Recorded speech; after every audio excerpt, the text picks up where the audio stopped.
amigos de la... Buenos días a todos, amigos, clientes de la casa. Soy Sebastián Sarasola, gerente de Itaú Personal Bank para Itaú Uruguay.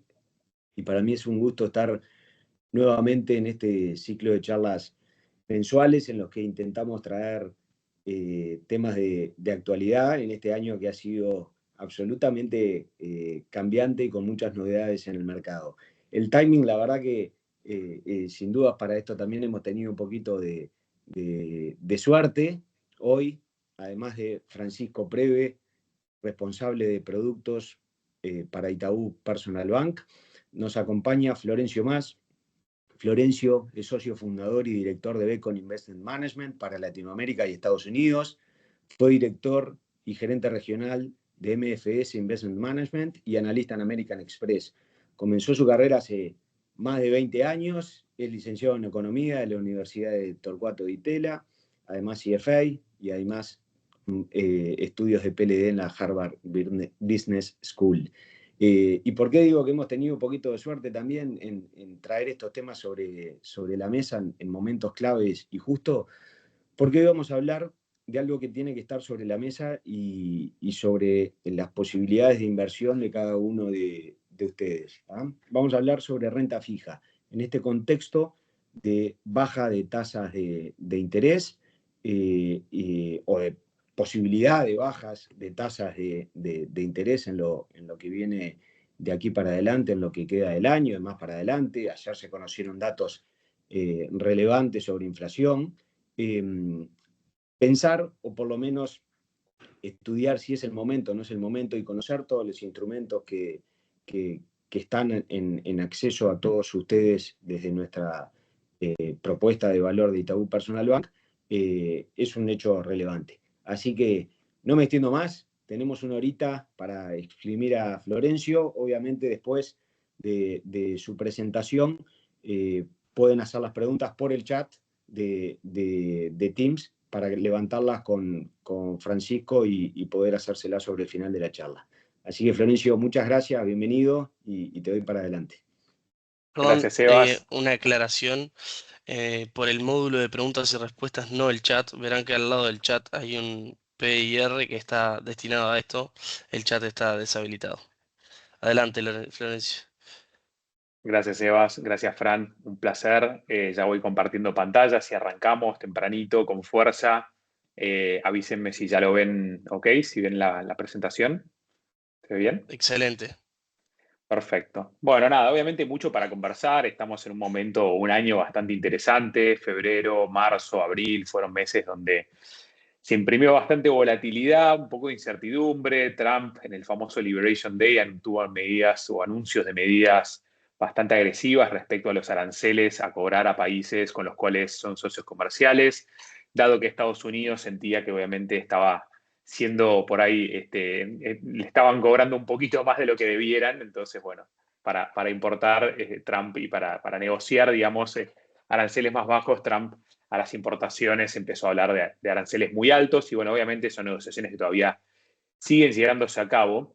Lo que sucedió, digamos, en esa parte del año fue que obviamente toda esta incertidumbre de no saber bien hacia dónde iba Estados Unidos a nivel aranceles, también obviamente a nivel regulatorio, a nivel déficit fiscal, si recorta impuestos, no recorta impuestos, generó mucha incertidumbre y la incertidumbre obviamente al mercado no le gusta.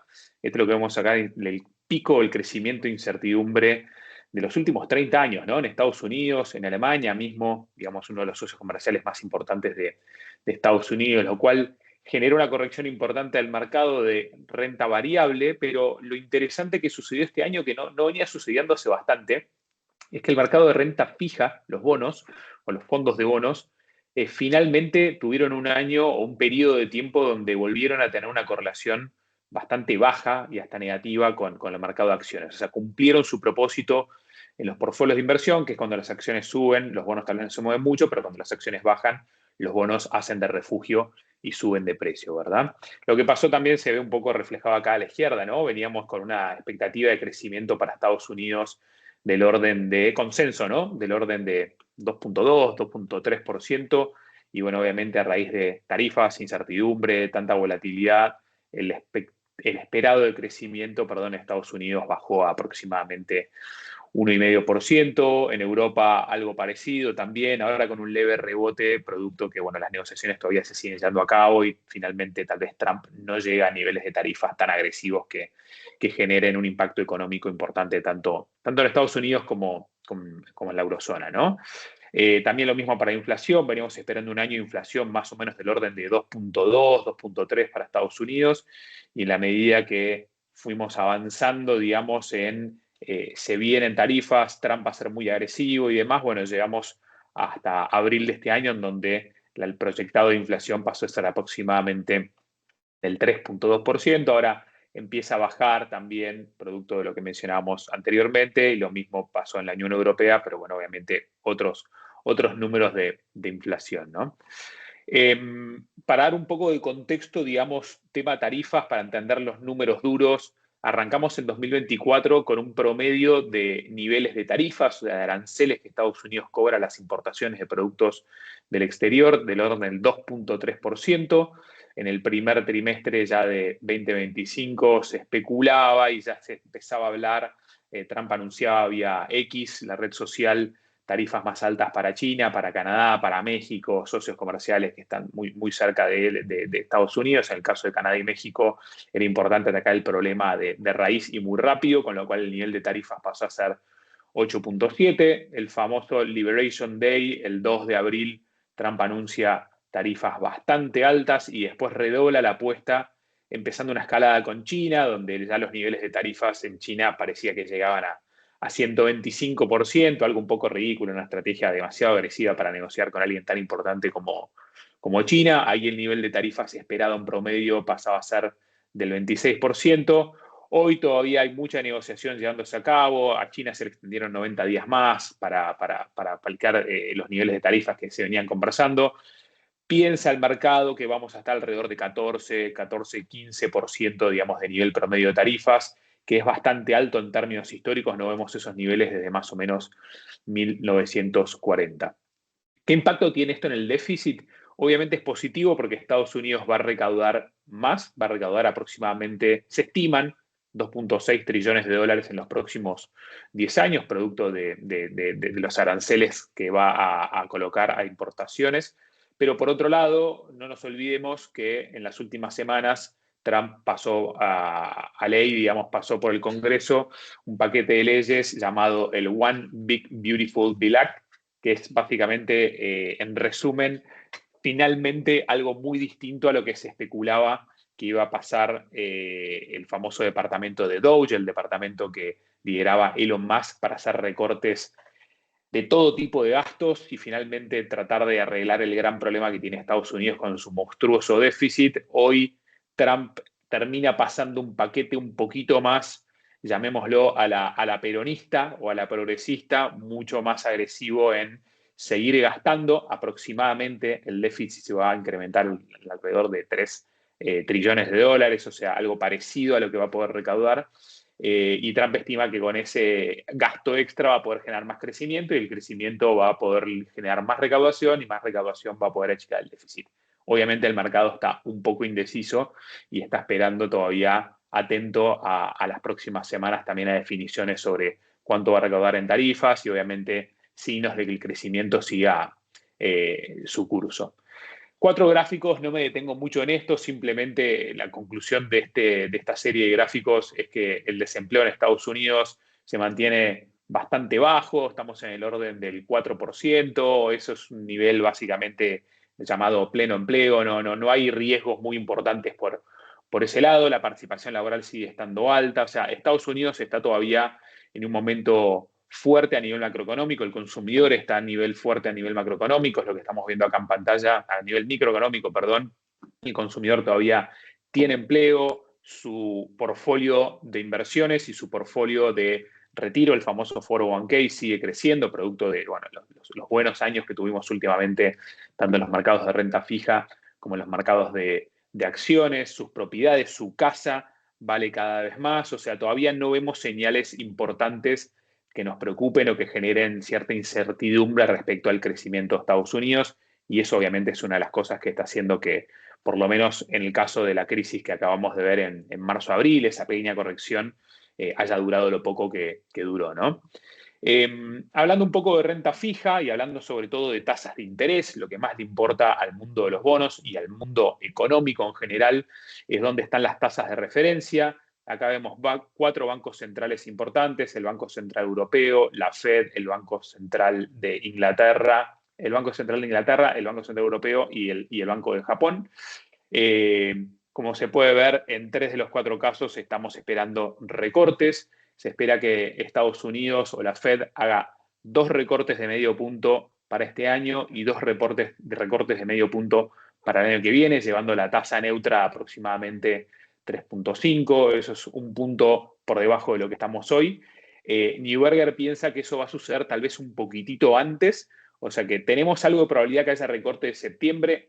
Tal vez no, porque producto de la incertidumbre de tarifas, tal vez veamos un pequeño trimestre, digamos, un pequeño periodo de tiempo donde la inflación sea levemente más alta, pero después ya para fin de año volviendo a la tendencia de una inflación esperada de alrededor de 2,5. Así que Neuberger piensa que ya para esta altura el año que viene y probablemente antes ya estemos en una tasa del 3,5. Estamos hablando de meses o tal vez un trimestre de diferencia anterior a lo que está pronosticando el mercado. Por eso, para nosotros, con tasas más bajas, la oportunidad de renta fija hoy es muy interesante, ¿no? El Banco de Inglaterra también, Banco Central Europeo también, de hecho fue un poquito más agresivo que, como se puede ver acá, que Estados Unidos se adelantó, y obviamente también creo que fue producto del rally que vimos en acciones europeas este año, o una de las causas, perdón. Por último, el Banco Central de Japón, estamos viendo que ya está en otra sintonía, está empezando a subir tasas, ya viene subiendo tasas hace un tiempito, viendo que la economía está reactivando y viendo que de a poco empiezan a tener números inflacionarios un poco más, entre comillas, preocupantes para Japón, que nunca son preocupantes, porque obviamente son niveles súper bajos y Japón viene luchando con deflación hace muchísimos años, ¿no? Una gran incógnita todavía, China obviamente siempre amenaza con ser o con tomar el liderazgo del mundo. Sabemos todos lo que significa China en contexto macroeconómico, a nivel geopolítico. China ha estimulado mucho su economía a raíz de recortes de tasa de interés, su devaluación del renminbi, muchísimo soporte a nivel mercado de capitales, tasas subsidiadas, obviamente recortes impositivos. O sea, han habido muchas razones para mirar China, pero todavía China no termina de resolver sus problemas en el marco del sector de real estate. Como pueden ver acá, las ventas todavía siguen colapsando, todavía es algo que preocupa a los inversores. Todavía la inversión en infraestructura china, dado los altísimos niveles que vimos en las últimas décadas, han seguido mermando. O sea que China todavía no está listo para tomar el liderazgo, digamos, que empieza a dejar un poco el dólar, si queremos hablar de monedas, pero sí, obviamente, las valuaciones, tanto en renta fija como en acciones de China, de compañías chinas, nos parece que es algo interesante para mirar y para considerar en este contexto donde Estados Unidos tal vez no está tan barato a nivel equity, sí todavía pensamos que está barato a nivel renta fija, y a nivel dólar, como pueden ver en este gráfico, por ciertas métricas el dólar todavía se siente que está levemente sobrevaluado contra el euro o contra canasta, digamos, de monedas desarrolladas. Dicho eso, recordemos que este es el peor arranque de la historia reciente del dólar, ¿no? Con una devaluación de aproximadamente 11 puntos, superior a la del 2002, superior al del 2003. Así que, si bien pensamos que tiene sentido tener algo más de monedas, para nosotros creemos que este año está apenitas sobrevendido tácticamente hablando el dólar, ¿verdad? Seguimos priorizando dólar, seguimos pensando que el dólar tiene un montón de argumentos para seguir siendo la moneda de reserva de los grandes bancos centrales, de los ahorros del mundo, pero obviamente en este contexto, en los fondos que administramos, en los fondos donde nosotros tenemos la posibilidad de hacer algo de moneda, lo estamos haciendo, obviamente con cautela y en la medida adecuada, ¿no? Esto es un pequeño resumen, digamos, de lo que son las herramientas de política, ya sea monetaria, fiscal, etcétera, de Estados Unidos. Desde ya, subir aranceles no es bueno, genera inflación, genera una economía por ahí con un crecimiento un poquito más leve. Por otro lado, pensamos que, como decía anteriormente, todo va a terminar convergiendo a una tasa lógica de aranceles. Sabemos perfectamente lo que quiere estar Estados Unidos en temas recaudatorios, en temas de traer de vuelta a Estados Unidos las compañías para que produzcan ahí, generar empleo y demás. Lo que también necesita Estados Unidos es exportar más y obviamente el objetivo final que está persiguiendo Trump no es más que eso, no es más que traten a Estados Unidos con un poquito más de la misma vara, ¿verdad? Y después del lado regulatorio, bueno, obviamente sabemos que Trump y el Partido Republicano tiene históricamente un sesgo hacia la desregulación. Todavía hay mucho por ver, todavía viene un poco lento varias propuestas o varias propuestas de campaña, diría yo, de Trump respecto a la desregulación. Por lo pronto acabamos de ver uno de los proyectos de ley avanzando en el Congreso, el famoso Genius Act, que desregula o pone sobre la mesa el mundo cripto, digamos, para lo que es stablecoins y bueno, da más acceso, más profundidad, más regulación o más acceso, diría yo, a todo este boom que todos sabemos de qué se trata, ¿no? Y en términos impositivos, obviamente siempre los republicanos tratando de recortar impuestos también es positivo, pero obviamente difícil recortar impuestos cuando estás gastando cada vez más, así que ahí hay un poco una contrariedad, que es lo que está haciendo que todavía el mercado no esté tan convencido de que todo va a salir bien y por eso la volatilidad que hemos visto, ¿no? Oportunidades en renta fija, oportunidades en sectores de bonos. Para nosotros, una de las oportunidades más importantes que hay, y perdón, me voy un poquitito más para adelante porque acá ya va a aparecer, es renta fija emergente. Son bonos que ajustan por inflación, son bonos municipales en Estados Unidos, son los famosos asset-backed securities, o sea, son valores respaldados por algún tipo de activo, ya sea, no sé, leasing, factoring, etcétera, etcétera. También commercial mortgage-backed securities, o sea, también valores respaldados por hipotecas comerciales. También nos gusta la renta fija investment grade americana, sobre todo la renta fija corporativa. Y estamos neutros, digamos que vemos valor, pero no estamos sobreponderando ni treasuries, ni agencias.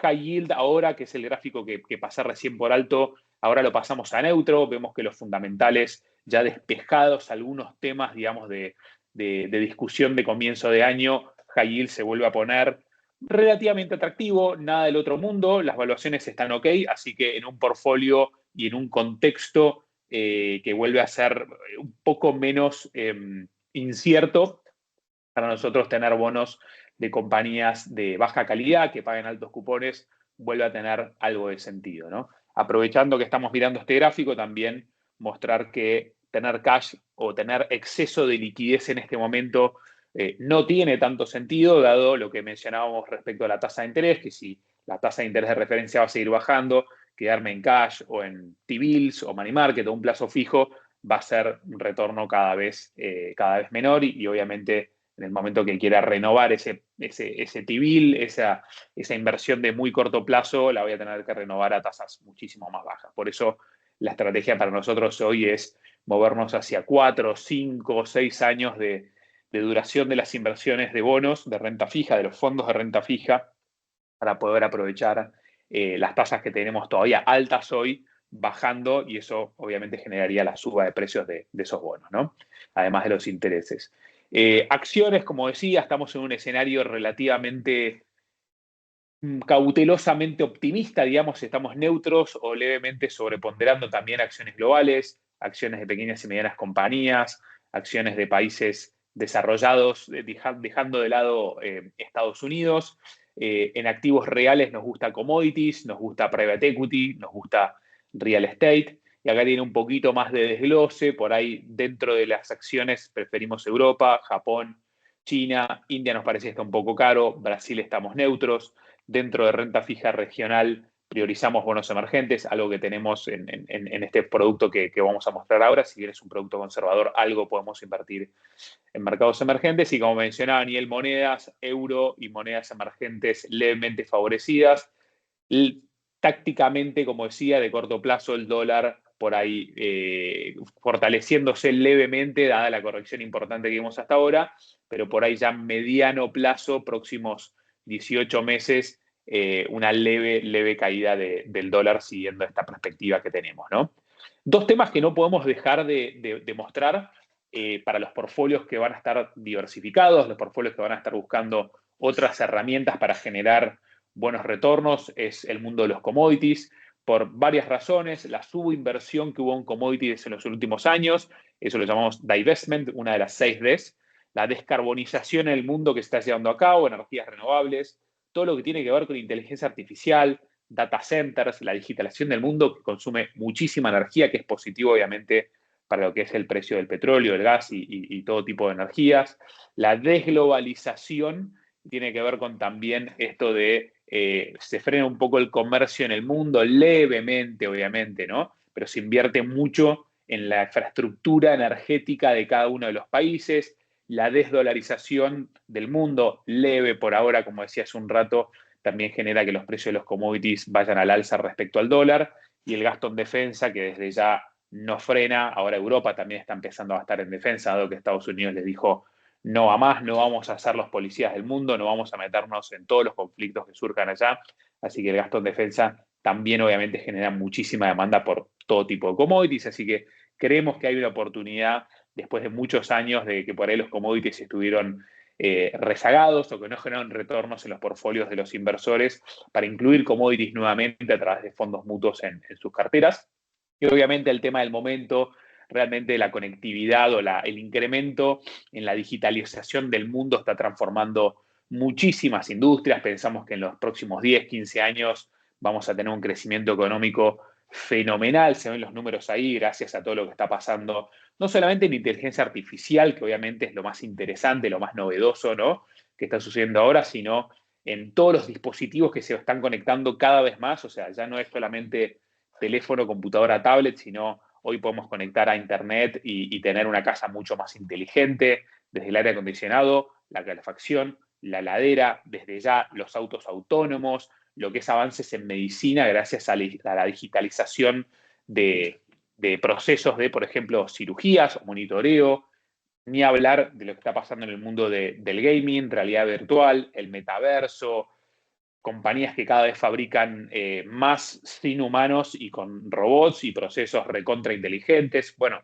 vivimos en una región de muchísimo agro. Quienes están en la industria saben que todo lo que es agro para cosecha, siembra, ya directamente se puede manejar solo, mapeo satelital. O sea, la realidad es que hoy estamos viviendo un proceso transformativo que va a ser recontra positivo para la productividad de las compañías, para nuestro estilo de vida, bien utilizado desde ya para todo el crecimiento económico que vamos a ver con menores costos. Así que estamos en un proceso recontra interesante para invertir en compañías que estén metidas en este mundo, ¿verdad? En el mundo de la inteligencia artificial. Voy a ir un poquito más rápido porque por ahí me extendí un poco en los comentarios de entrada, digamos, respecto a lo que estamos viendo a nivel macroeconómico, tasas y demás. Desde ya, volviendo un poco a lo que mencionaba anteriormente, estamos viendo un contexto positivo para invertir en bonos, dada la fortaleza macroeconómica de Estados Unidos principalmente, a pesar de la mague de marzo-abril, dado el contexto de tasas bajando, dado un contexto de inflación más controlado y dado que todavía los bonos rinden bastante más de lo que rindieron en los últimos 15, 20 años, donde experimentamos tasas en cero. El fondo de inversión dentro de lo que es Neuberger Berman, que es un asset manager, es un gestor de fondos de más de 500.000 millones de dólares en activos bajo administración, se llama Strategic Income. El producto donde encontramos las mejores ideas para invertir en bonos hoy es este producto. Strategic Income es un nombre que explica algo de lo que hace el fondo. Es un fondo de fixed income, o sea, de renta fija de bonos, pero que aloca estratégicamente a diferentes sectores de la renta fija para obviamente obtener retornos interesantes ajustados por riesgo para sus inversores. Esto es un gráfico que explica gran parte de lo que hace el fondo. Cada color que ven acá en pantalla es básicamente un tipo de activo diferente, un segmento de bonos diferentes, llámese bonos emergentes, bonos high yield o non-investment grade, bonos del mundo de investment grade, IG, sagrado de inversión, deuda securitizada. Esto tiene que ver mucho con lo que es los famosos asset-backed securities, por ejemplo, los valores, los bonos que tienen respaldo de algún tipo de activo, bonos municipales, agencias. Agency Mortgage-Backed Securities es también bonos, digamos, securitizados, valores securitizados, en donde una agencia colocadora de hipotecas, como puede ser los famosos Fannie, Freddie de Estados Unidos, empaquetan estas hipotecas ahí dentro, y esto es muy seguro porque el dueño todavía de estas agencias de colocación de hipotecas es el gobierno americano, así que hay una garantía implícita, digamos, de pago por parte del gobierno americano. Global Government sería bonos soberanos de diferentes países. También tenemos US Government, que sería Treasuries. Linkers sería bonos que ajustan por inflación. Y después tenemos, generalmente en este tipo de fondos, algún tipo de allocation a cash para ser más defensivo, o a cash para estar esperando buenas oportunidades, ¿no?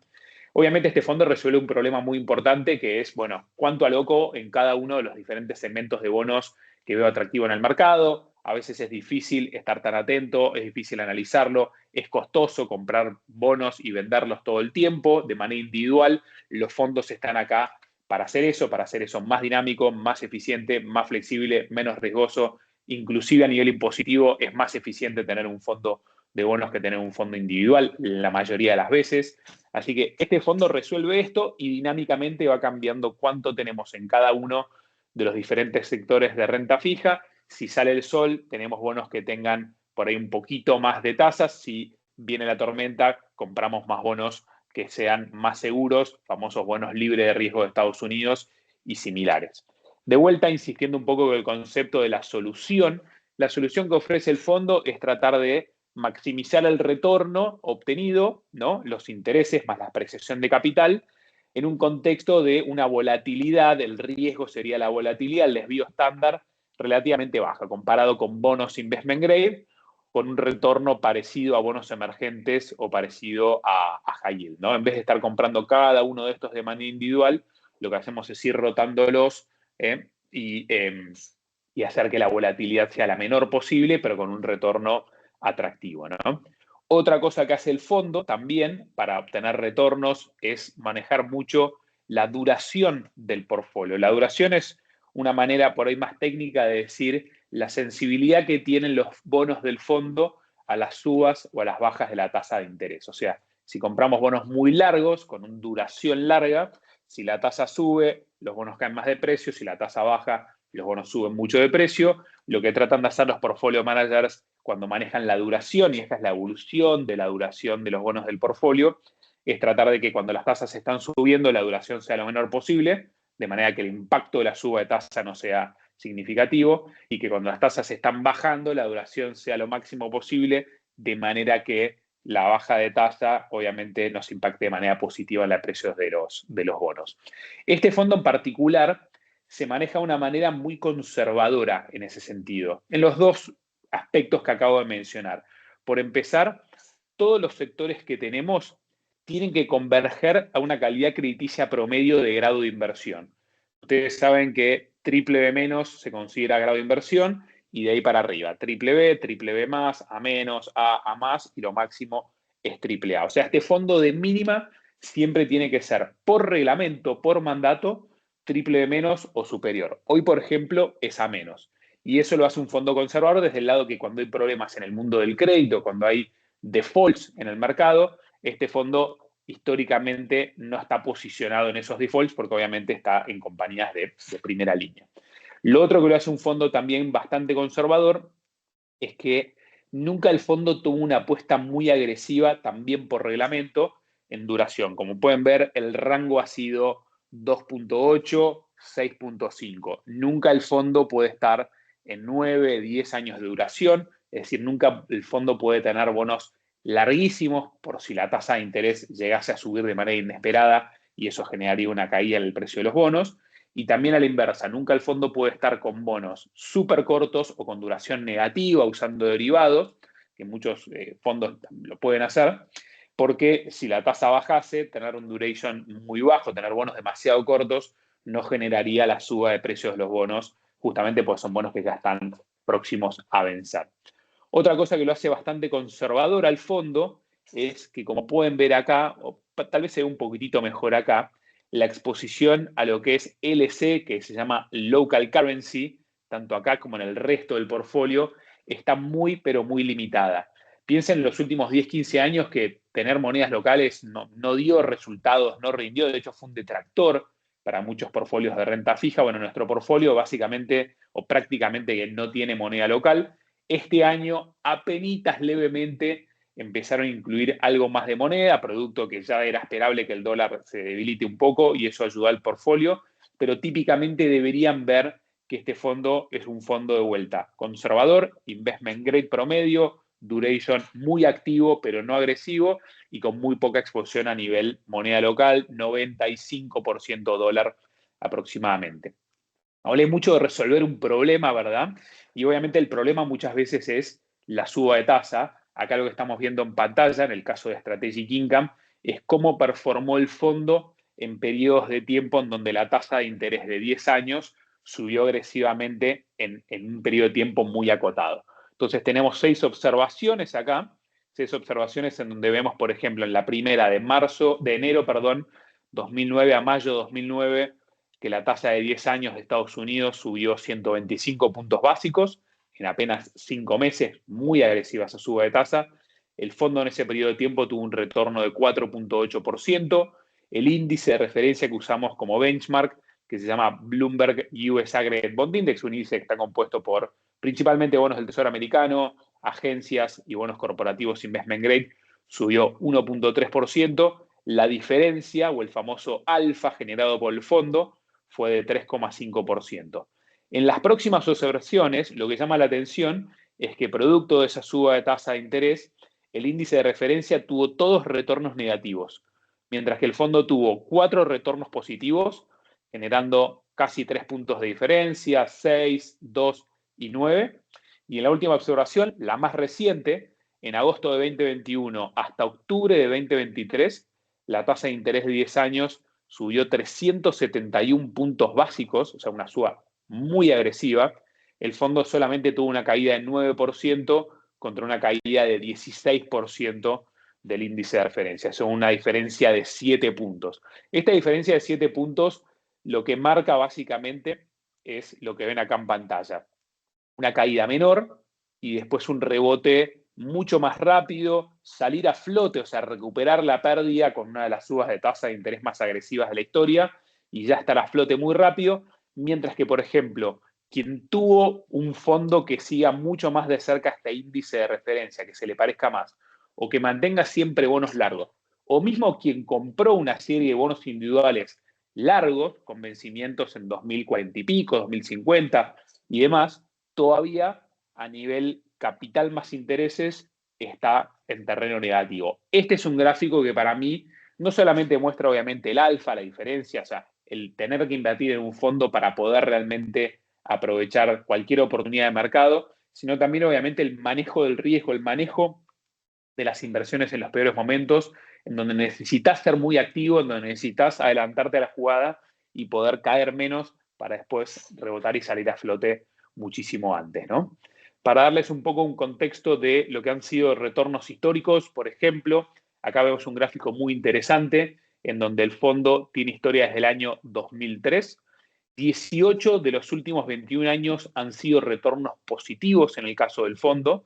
Lo que vemos en la diagonal son los años calendario, es decir, invirtiendo en enero de 2004 y saliendo en diciembre de 2004, el fondo dio 10,4. 2008 es un caso de éxito. Recuerdan que la crisis de 2008 fue una de las peores crisis del último siglo y el fondo tuvo un retorno de 4% positivo. Y así cualquier combinación que uno pueda hacer da retorno positivo en el 97% de las veces. O sea, comprando Strategic Income, quedándome un año, 3, 5, 10, hasta 20 años, el 97% de las veces obtuve retornos positivos. Esto se destaca y sucede por ser un fondo muy conservador, muy defensivo. Solamente 3 años calendarios con caídas en 2 de ellos muy leves, 1,9, 2,4, y como mencionaba, 2022 a raíz de la suba muy agresiva que hubo en tasa de interés, termina siendo un año de menos 10,6. El índice cae 14 ese año, competidores caen en el orden de 10 hasta 25%, o sea, estuvimos en el rango bajo de caída. Al año siguiente se rebota a 10, 6 y este año ya estamos arriba de 5% en la primera mitad del año. ¿Cómo está posicionada esta cartera hoy? Y ya vamos terminando, ya lo abrimos para preguntas. Hoy este portfolio está posicionado de la siguiente manera.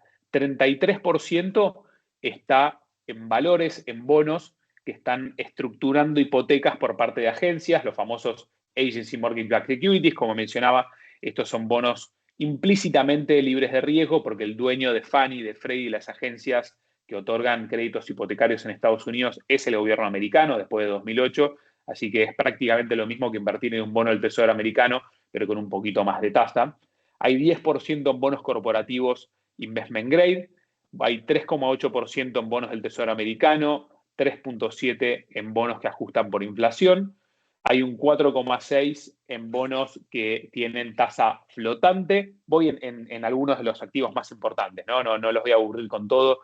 Hay un 5,8% en bonos de compañías o países emergentes y hay un 16% en bonos high yield, en bonos de alto rendimiento. O sea, hoy es una cartera, que si lo agrando acá lo van a poder ver un poquito más en detalle, pues esta es la famosa ficha técnica del fondo. Hoy es una cartera de calidad crediticia A-, con un yield to maturity, una TIR promedio de los bonos del portfolio de 6,26%, de un current yield o un rendimiento en términos del income que estoy recibiendo sobre el precio del portfolio de 5,8%. El precio promedio de los papeles que tenemos en el portfolio es de $95. Obviamente sabemos que muchos bonos van a vencer, cuando vayan venciendo, perdón, van a vencer a $100. Eso es apreciación de capital, eso es ganancia de capital. El duration, o sea, la sensibilidad a subas o bajas de tasa de interés, o también una medida muy similar es el vencimiento promedio de los bonos. Estamos hablando de un duration más o menos de 5 años y tenemos hoy dentro del portfolio 985 emisores y 1.869 bonos, o sea, 1.869 emisiones. Esto habla obviamente de la diversificación que uno obtiene al comprar un fondo de este tipo, ¿no? Acá vemos los retornos históricos, años calendario, y obviamente es un fondo que tiene mucha historia y hoy cuenta con 5.336 millones de dólares en activos bajo administración. Muy brevemente, si quieren cobrar cupones, acuérdense que es aquí donde tienen que buscar para diferentes clases los cupones que uno puede cobrar en un fondo de este estilo. Por temas impositivos uno puede capitalizar la renta, puede capitalizar los cupones y que ya vaya todo, digamos, dentro del precio del fondo, pero quienes necesitan renta desde ya saben que tienen diferentes opciones para invertir, diferentes clases de cuotapartes que tienen renta mensual o trimestral respectivamente. Así que bueno, pasaron 40 minutos, el fondo es Strategic Income, el contexto, como mencioné anteriormente, es relativamente favorable para este tipo de fondos, por la baja de tasa de interés, por el contexto macro, por lo que está pasando en el mundo, en donde todavía los bonos nos dan muy buenos rendimientos, producto de la agresiva suba de tasa que vivimos en 2022.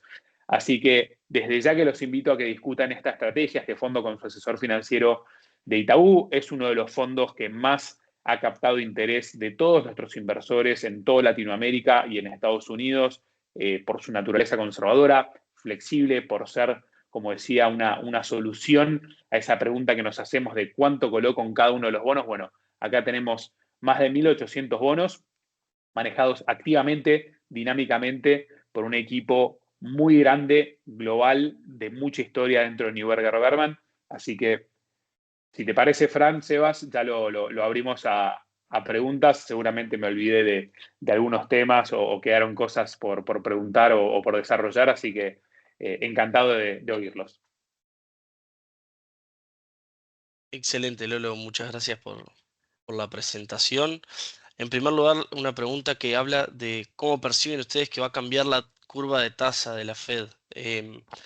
Hablamos mucho de que esperamos bajadas de tasa, que el mercado así lo espera y ustedes también. ¿O cómo esperan que se dé y cuánto esperan que cambie la curva de corto y de 10 y 30 años? Esto es un Bien, poco lo que perfecto. hablábamos antes de empezar la reunión. Nosotros también tenemos la misma duda y nos la repreguntamos todo el tiempo. Así que es bueno repasarlo juntos. Totalmente. Bueno, un poco volviendo a este gráfico o también a este, digamos, que hace que el famoso term premium o lo que espera el mercado, digamos, de extra premio por la tasa de 10 sea un poquito mayor de lo que fue los últimos años. Repito, para Neuberger, el comienzo de la baja de tasa ya es una realidad. Si no es en septiembre, es probablemente que sea en la próxima reunión. Neuberger piensa que hay un punto menos de tasa ya para esta altura del año que viene por parte de Fed Funds, la parte corta de la curva. Ese punto porcentual no es el mismo punto que vemos en la tasa de 10. Para nosotros la tasa de 10 debería estar más alrededor de 4%, con lo cual hace que la curva esté un poquito más empinada, y la tasa de 30 levemente por encima de la de 10. O sea, vamos a ver una curva empinada, pero un poquito más chata en la parte larga de la curva. Producto de esto, para nosotros, el punto eficiente es un poco lo que está haciendo Strategic Income, 4 o 5 años de duration, donde vamos a ver que vamos a tener buenos retornos, buen income, buenos cupones, pero menor impacto en términos pero mayor impacto, digamos, en términos de la apreciación de capital que va a tener el fondo producto de la apreciación de los precios de los bonos, ¿no? Excelente. Una segunda pregunta es, hablabas de una duración del entorno de entre 5 y 7 años. ¿Eso es donde ven más valor? ¿Por qué? ¿O es por un tema de restricciones del fondo? ¿Les gustaría ir más largo, pero el fondo los deja hasta 5 y 7 años? ¿Cómo? Eso un poco me gustaría claridad en eso. Sí, en realidad el fondo, como mostraba anteriormente, puede ir más largo, puede ir hasta 8 años de duración. De hecho, nunca he hecho más de 6,5, puede ir hasta 8 de duración. 8 de duración, depende de lo que uno esté comprando, pueden ser bonos que tengan vencimiento en 10 años, en 12, en 13. O sea, va a depender mucho de en dónde viene el flujo de los cupones, ¿no? Para hacer el cálculo de esa duración.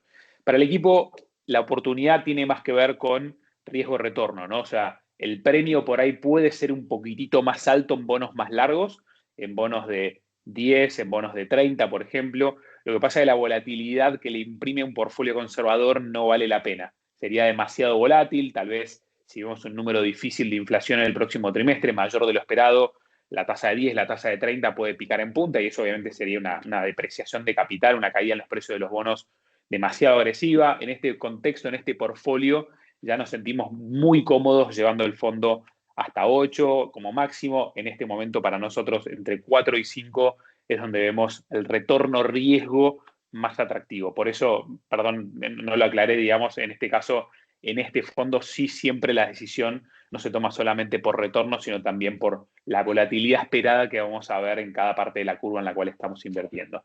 Esto, acuérdense que, digamos, hablando del fondo en particular, es muy parecido a lo que estamos viendo acá en esta línea que vemos de la duración total del portfolio, pero no tiene solamente que ver con un tipo de activo, sino que la contribución a la duración del portfolio está muy segmentada por diferentes tipos de activos. De hecho, por ahí en bonos corporativos investment grade podemos estar mucho más largos, porque los bonos más largos corporativos se ven más interesantes, y tal vez en bonos del Tesoro americano estamos mucho más cortos. O sea, va a depender mucho de qué estén rindiendo cada uno de esos diferentes tipos de bonos y cuán largo y cuán corto vamos a ir en cada uno. Este es un gráfico obviamente un poquito técnico, hay muchos colores, hay muchas cosas que inundan el gráfico, pero el concepto por ahí también lo que quería agregar es que en realidad esto es el agregado de la cartera, lo que están viendo en pantalla, y lo que estamos viendo acá es que cada equipo, cada selector de bonos que tenemos en el portfolio, cada sub-asset class, cada sector, tiene bonos completamente diferentes en duración. En algunos casos, por ahí los bonos emergentes son mucho más largos que los bonos de high yield, y como mencionaba, por ahí los bonos del Tesoro americano que compramos en algunos momentos son cortos, o mismo a veces, como se ve acá en pantalla, levemente para ajustar el duration rápidamente del portfolio usamos algo de derivados para no tener duration 8 años, sino para tener duration 4 años. Pero eso se hace solamente para ajustar el duration, no para hacer más riesgoso el portfolio, sino todo lo contrario, para hacerlo menos. Excelente. En ese gráfico anterior veíamos también la frecuencia con la que van cambiando la duration y cuán activa es su gestión de esta variable.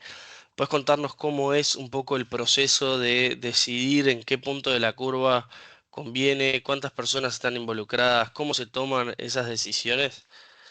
Sí, Neuberger a nivel Strategic Income lo define como un fondo donde participa toda la compañía. Es un fondo de las mejores ideas de renta fija de Neuberger Berman. ¿Por qué? Pues son 6 portfolio managers, son 6 personas encargadas de decidir sobre los temas más importantes del fondo, es decir, cuánto en cada sector, la duración, qué monedas, que ahí tampoco hay mucha decisión porque la mayoría es dólar, y la calidad crediticia, pero después se le pide ayuda para seleccionar los bonos individuales a cada equipo de cada uno de esos sectores. El equipo de bonos emergentes, por ejemplo, son 45 personas, bueno, son los encargados de invertir este 5% del portfolio. El equipo de high yield son 60 personas, son los encargados de elegir el 16% de bonos de high yield y así sucesivamente. O sea que hoy tenemos aproximadamente 200 personas trabajando para el fondo.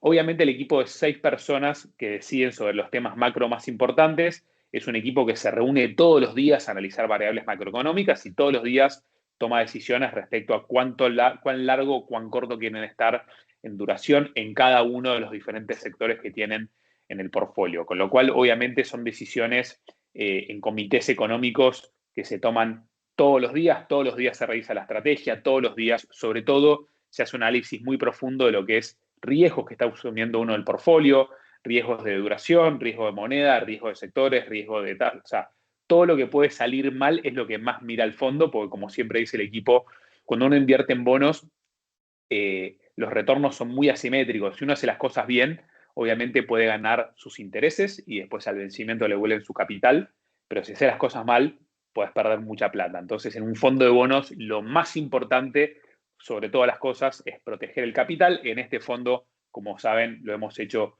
bastante bien y los retornos han sido muy acordes a ese riesgo bajo que se ha asumido en el portfolio.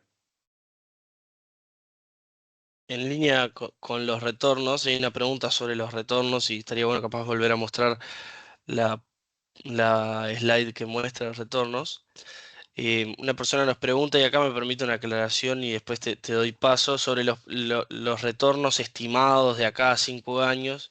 Y acá es un buen punto para hacer una aclaración sobre todos los fondos mutuos en general. Nosotros no podemos prever, aunque sí se puede estimar, pero hay que hacer esa diferenciación de cuánto va a ser el retorno futuro. Sí podemos ver los retornos pasados como una buena aproximación y entendiendo los contextos de aquí en adelante, pero nunca podemos garantizar, mirando los retornos pasados, los retornos futuros.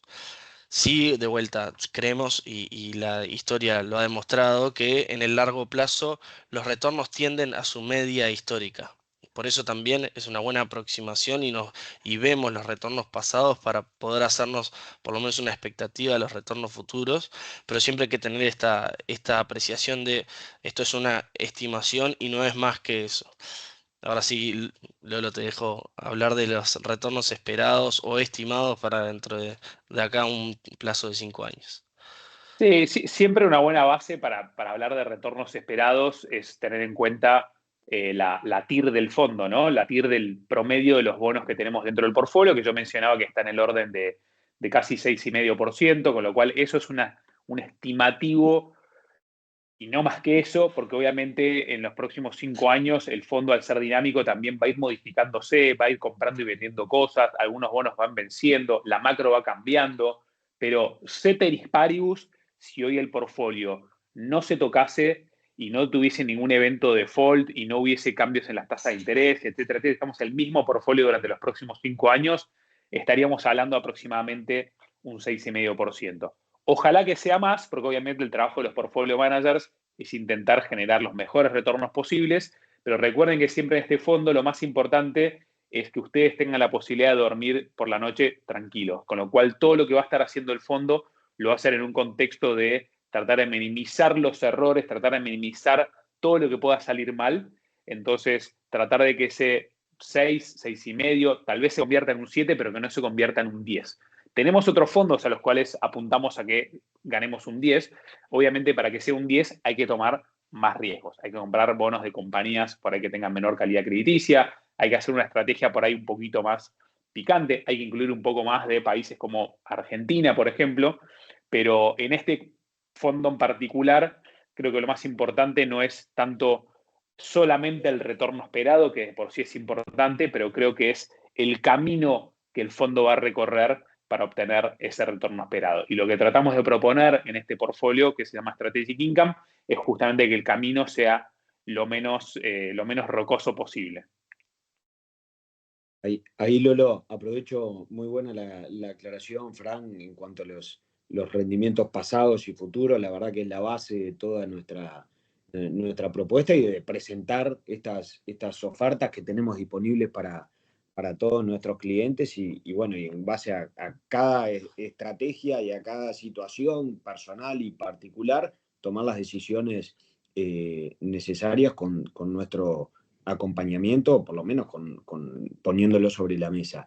Ahí, Florencio, hablamos de 5.000 millones de dólares aproximados en manejo de este fondo en particular. ¿Qué estás viendo bien de mercado? ¿Estás viendo que en general la gente en Latinoamérica se está pasando a renta fija? ¿Este fondo ha subido los activos bajo manejo? ¿Otros fondos de ustedes de renta fija lo han hecho? ¿Qué ves ahí bien eso es bien de mercado?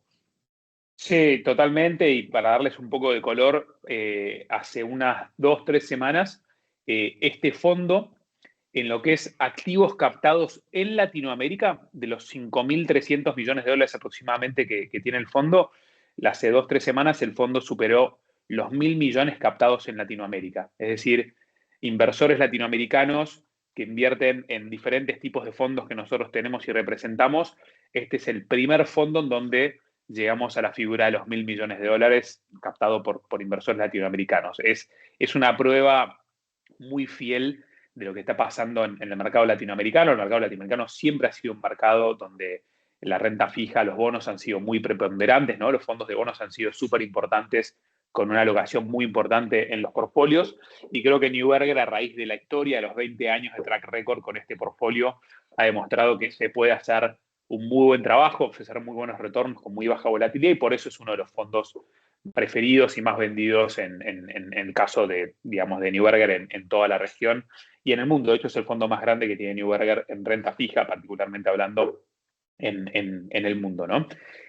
Cuando las tasas son altas, como están ahora todavía, Latinoamérica festeja porque el inversor latinoamericano tiene un sesgo enorme, como decía recién, hacia bonos, desde ya que apreciación personal, digamos, y obviamente los libros, los manuales de inversiones avalan, hay que tener más acciones también. Latinoamérica en general, el portfolio del inversor latinoamericano tiene poca exposición a acciones.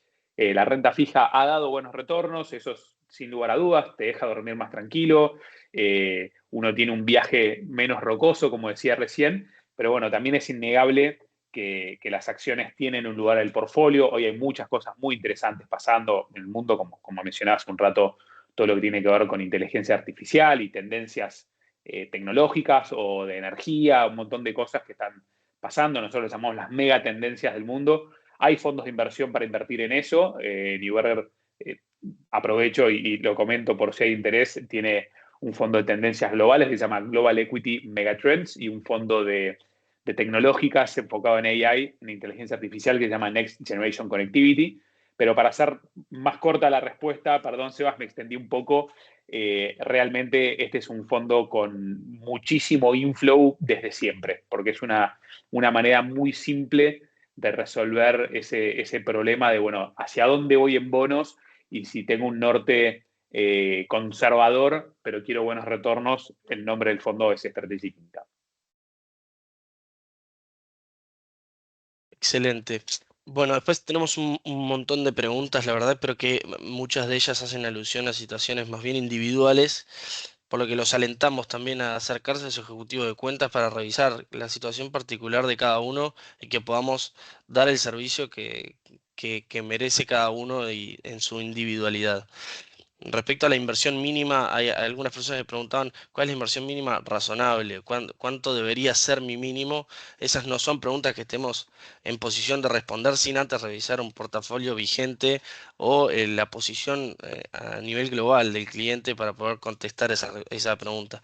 Sí podemos decir cuánto es el mínimo de inversión para el fondo y el fondo pide un mínimo de $1.000, que lo hace muy accesible, pero de vuelta hay que entender bien el contexto del portafolio, también el contexto de aversión o apetito por riesgo del cliente que esté adquiriendo el fondo, y para eso los alentamos a acercarse a su ejecutivo de cuenta para que podamos juntos descubrir cuál es el mínimo razonable para cada uno de los clientes que les interese.